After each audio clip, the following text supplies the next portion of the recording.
Rangkaian kegiatan perayaan Hari Raya Nyepi Tahun Saka 1938 dilanjutkan dengan Dharma Santi di Pura Agung Sriwijaya Palembang, Rabu 23 Maret 2016. Acara ini dihadiri 3.000 umat Hindu se-Sumatera Selatan dan Wakil Gubernur Sumsel Ishak Meki.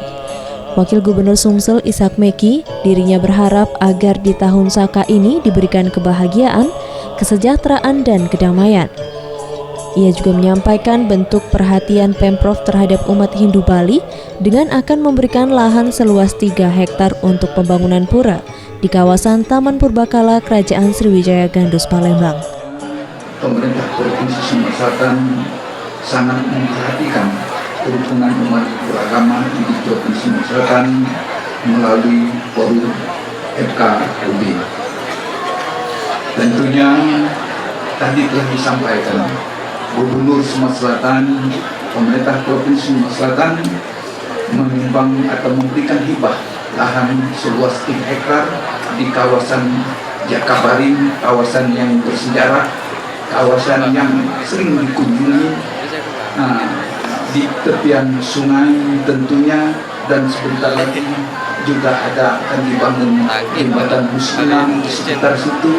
Tentunya ini sangat strategis apabila nanti terwujud pura Sriwijaya yang megah, yang indah, yang tentunya nyaman untuk berada. Menurut Iwayan Telabah, selaku Ketua Walaka Parisada Hindu Dharma Indonesia Sumsel, kegiatan perayaan Hari Raya Nyepi kedepannya bisa dimanfaatkan sebagai pengikat wisatawan untuk datang, mengingat Pura Agung Sriwijaya merupakan kayangan jagat wilayah barat. Ritual saat ini khusus, jadi ulang tahun menstanakan Tuhan dan manifestasinya ini. Maka ritualnya ini berbeda dengan hari-hari suci yang lain. Ini ritualnya lebih kompleks. Nah, kemudian pura ini adalah pura kayangan jagat atau Padma Buana wilayah Indonesia Barat.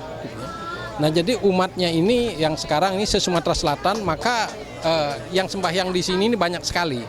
Nah, kalau Padma Buana kayangan jagat wilayah Barat itu melingkupi seluruh Sumatera. Mestinya orang dari Lampung dan sebagainya kalau sudah tahu itu pasti bisa datang ke sini gitu. Nah, kalau dilihat dari segi itu kayangan jagat wilayah Barat, maka ini potensial kelak menjadi tujuan wisata ibadah, ya khususnya umat Hindu.